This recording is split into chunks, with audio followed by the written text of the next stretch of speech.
Siapa yang bilang kalau orang di usia tua itu pasti sakit-sakitan? Itu adalah pemahaman yang salah karena suatu normalisasi. Jadi kali ini saya akan share mengenai apa yang perlu kamu lakukan di usia 40-an supaya tubuhmu berterima kasih di usia 50-an. Simak setelah yang satu ini.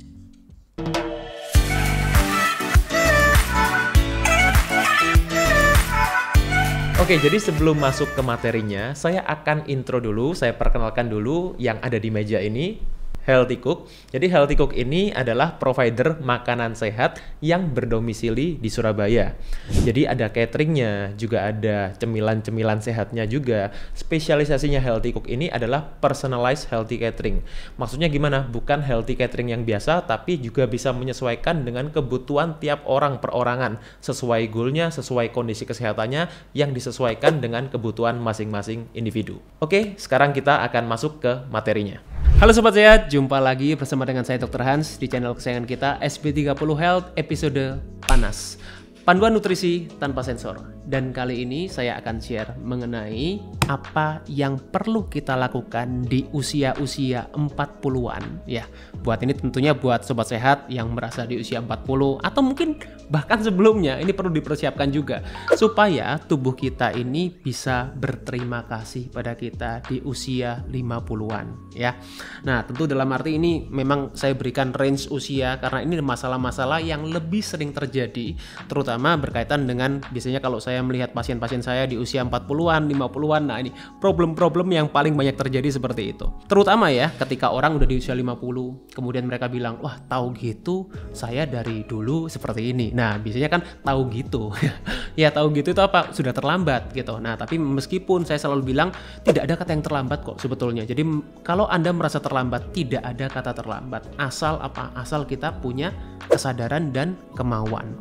Banyak masalah-masalah orang di usia 50-an terutama ya, yang pertama apa? Susah jongkok. Nah, tuh buat yang nonton ini coba dicek ya, apakah susah jongkok sekarang? Kemudian yang kedua adalah nyeri sendi, terutama di bagian lutut, osteoartritis, kemudian juga nyeri-nyeri di sendi yang lain ya, di lutut, di telapak kaki juga. Kemudian apalagi jam tidur yang pendek. Ini juga sering terjadi pada orang-orang usia tua dan dianggapnya normal. Kalau orang udah tua itu tidurnya lebih pendek, wajar. Padahal itu bukan suatu hal yang normal sebetulnya. Kemudian apalagi memori ingatan berkurang. Bahasa lainnya apa? Pikun. Ya, mudah lupa. Jadi misalnya naruh barang di mana sebentar lupa, kemudian ya habis ngomong apa lupa itu. Nah, jadi memori ingatan yang berkurang ini awalnya terjadi yang kita sebut dengan istilah demensia, yang kemudian bisa terjadi masalah-masalah di otak yang lain juga. Kemudian juga penyakit degeneratif sekarang banyak sekali ya, penyakit Alzheimer, kemudian Parkinson gitu. Kemudian juga penyakit-penyakit yang tadi karena penggunaan seperti osteoartritis itu dikaitkan dengan penyakit tua. Jadi wajar kalau sudah tua itu terkena penyakit-penyakit seperti itu. Apakah benar? Saya ingin bawa suatu pertanyaan ke Sobat Sehat. Ada yang tahu nggak bedanya manusia dan mobil? Coba tulis di bawah yang tahu bedanya manusia dan mobil itu apa. Jadi gini, saya selalu bilang ya, bedanya manusia dan mobil seperti ini. Mobil itu kalau rusak tidak bisa memperbaiki dirinya sendiri. Harus kita bawa ke bengkel. Sedangkan manusia itu berbeda seperti mobil. Mobil semakin tua, apalagi kalau kita tidak merawatnya dengan baik, kita tidak maintain, tidak dilakukan perawatan yang berkala, dia akan mengalami banyak masalah. Nah, manusia itu diciptakan Tuhan secara luar biasa. Artinya apa? Manusia ini punya kemampuan untuk memperbaiki dirinya sendiri. Nah, itulah yang sering selama ini mungkin saya katakan, oh kalau kita puasa kita akan mendapatkan efek autofagi. Efek autofagi itu apa? Itu adalah bagaimana tubuh kita melakukan perbaikan kan di dalam diri kita sendiri. Ya, ada yang namanya di dalam metabolisme kita itu ada yang namanya katabolisme, ada yang namanya anabolisme. Dua-duanya ini adalah suatu sistem yang terjadi secara terus-menerus, tubuh merusak, tubuh memperbaiki, tubuh merusak, tubuh memperbaiki. Jadi itu bedanya manusia dan mobil. Manusia tidak harus dibawa ke bengkel untuk perbaikan asal kita tahu caranya. Kemudian ya kalau kita berbicara mengenai penyakit-penyakit yang tadi kita katakan penyakit tua, atau mungkin penyakit-penyakit metabolik ya, yang sering saya bahas juga mengenai hipertensi, tekanan darah tinggi, asam urat, gula darah, diabetes, dan lain-lain, ya kolesterol, selama ini orang berpikir penyakit metabolik, atau penyakit degeneratif yang karena penuaan katanya itu, karena pemakaian yang jangka panjang, itu sebetulnya esensinya apa? Esensinya adalah bukan karena kita dalam arti kurang obat kolesterol. Ya, bukan karena kita terjadi kerusakan kalau kita tua, bukan. Ya, tapi karena kita kehilangan keseimbangan. Keseimbangan apa? Macam-macam. Keseimbangan imunitas, keseimbangan kita punya mikrobioma di usus, keseimbangan hormon, dan lain-lain. Itulah yang sebenarnya terjadi. Jadi, apa yang kamu lakukan di usia muda, itu yang akan kamu tuai di usia tua. Kenapa orang di usia tua kemudian mereka mendapat banyak masalah?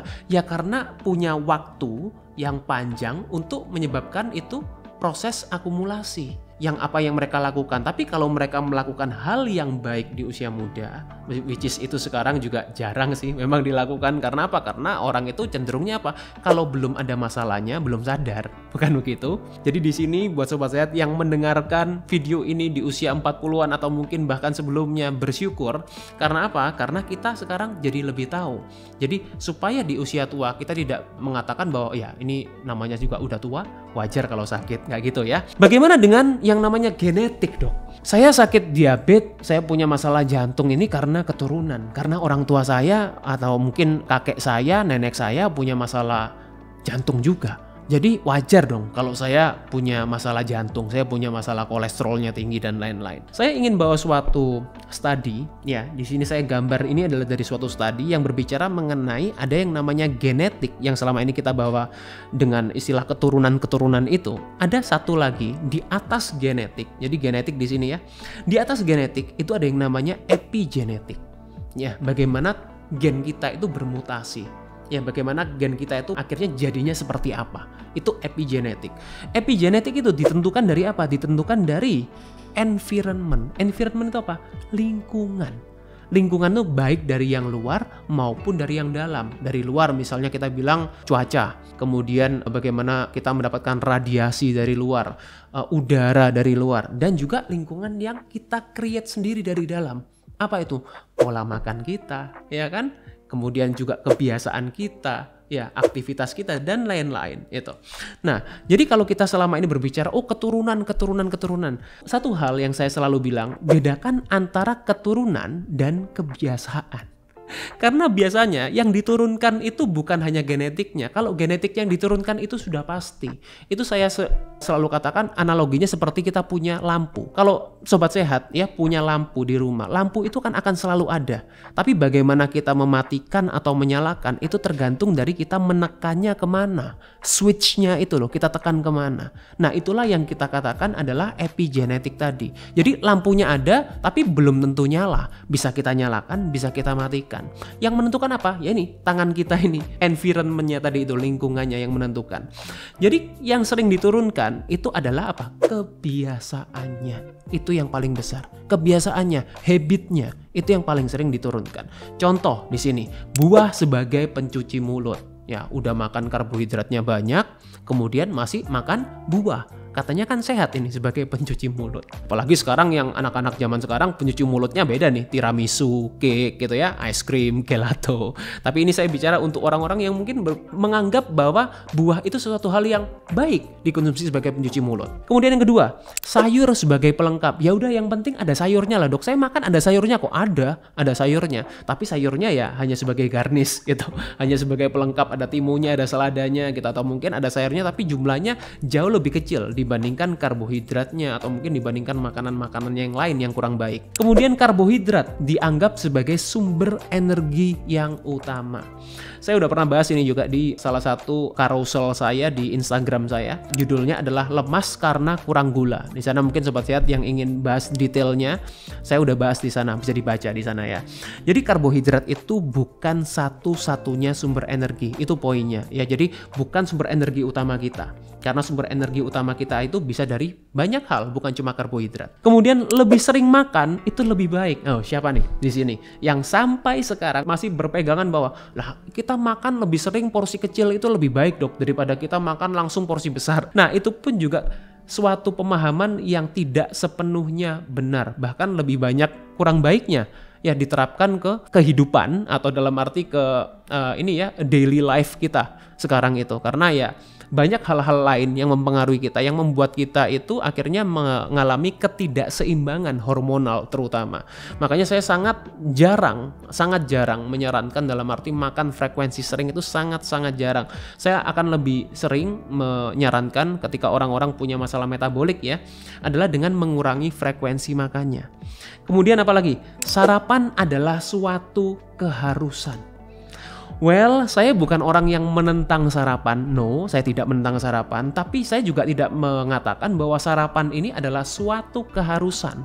Artinya apa? Kalau kita bilang, oh kalau nggak sarapan energinya dari mana? Sebetulnya energi kita itu didapatkan bukan dari apa yang kita makan baru saja atau barusan, tapi dari apa yang kita makan kemarin. Karena apa? Karena tubuh kita mengolah makanan itu butuh waktu 24-36 jam. Jadi kalau kita dapatkan energi sekarang itu bukan dari makanan yang kita makan tadi saja, tapi juga dari makanan yang kita konsumsi kemarin itu apa.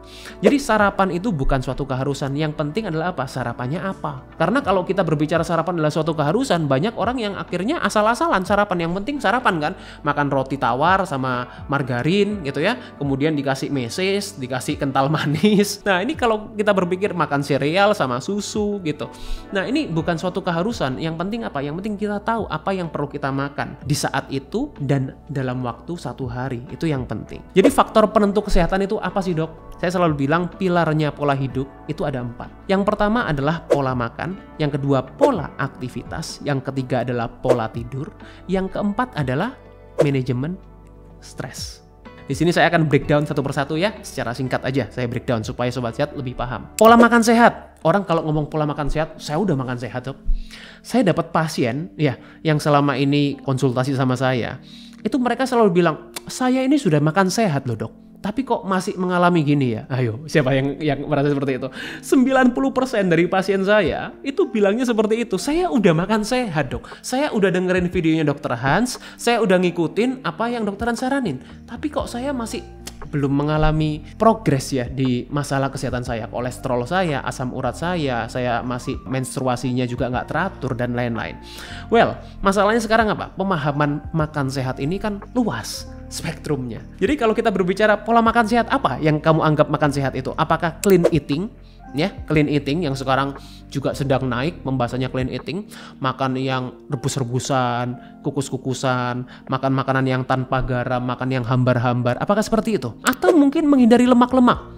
Karena dikatakan lemak itu kalorinya tinggi, nggak baik, bikin masalah-masalah jantung dan lain-lain. Menghindari daging merah bikin kanker, daging merah bikin kolesterol, daging merah. Apakah seperti itu?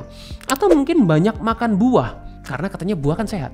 Atau mungkin minum jus. Nah ini hal-hal yang saya dapatkan dari pasien nih. Ya, jadi saya katakan seperti ini karena saya banyak sekali dengar pasien-pasien yang bicara dengan saya udah makan sehat dengan cara seperti ini. Bagaimana dengan pola aktivitas yang selama ini dianggap baik? Lebih banyak, lebih baik.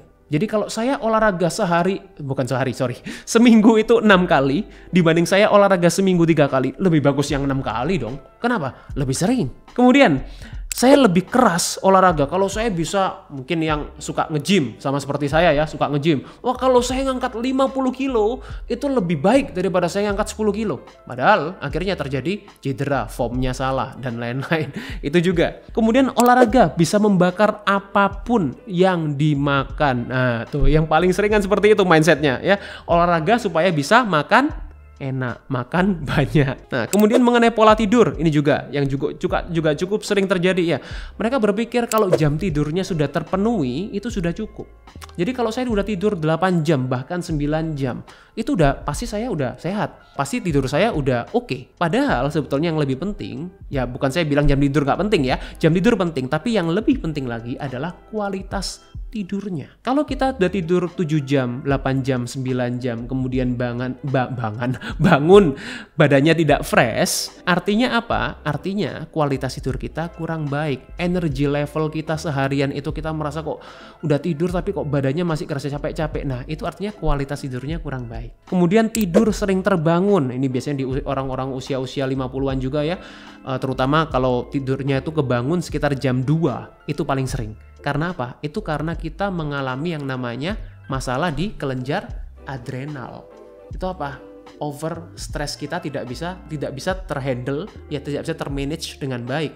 Kita punya masalah di adrenal. Nah, jadi tidur sering terbangun tanpa sebab atau mungkin karena buang air kecil dan lain-lain itu juga masalah. Kemudian juga orang, udah tidurnya udah lelap dok, tapi ternyata konsumsi obat-obatan untuk membantu tidurnya supaya lelap. Nah, ini pun juga bukan suatu hal yang baik. Karena kalau kita lelapnya karena minum obat, artinya kita mengalami gangguan. Still, dalam hal apapun. Kalau kalian minum obat kolesterol, kemudian kolesterolnya normal, kalian minum obat hipertensi, kemudian tensinya terkontrol, itu artinya apa? Tidak normal. Nah, manajemen stres, ini masalah-masalah yang paling sering dihadapi pada orang-orang usia 50-an.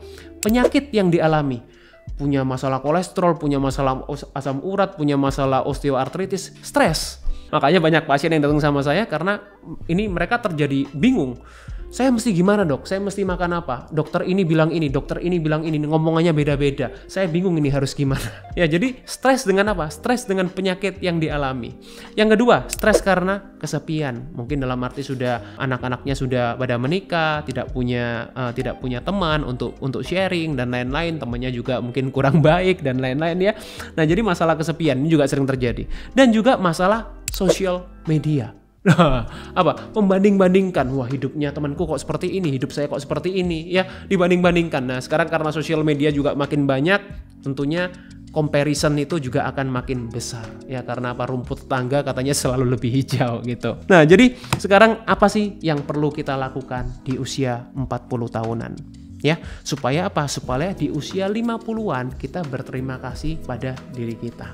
Ya, terutama buat sobat sehat yang di bawah usia 50 ya yang menonton ini. Saya ingin benar-benar sobat sehat melakukan 5 hal ini. 5 hal sederhana aja yang saya share di sini.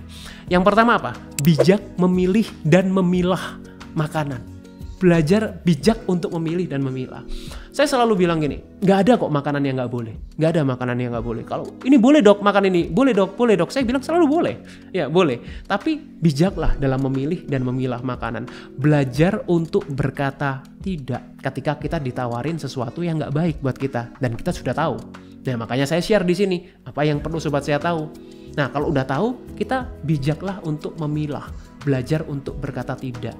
Gitu. Jangan biasakan budaya sungkan, ya. Yang kedua apa? Cari komunitas olahraga. Banyak orang bilang, wah, olahraga, aktivitas fisik, ya, dan lain-lain, terutama untuk orang-orang yang aktivitas sehari-harinya kurang seperti saya, banyak duduk seperti ini. Kan kurang aktivitas fisiknya sebetulnya. Kita perlu olahraga.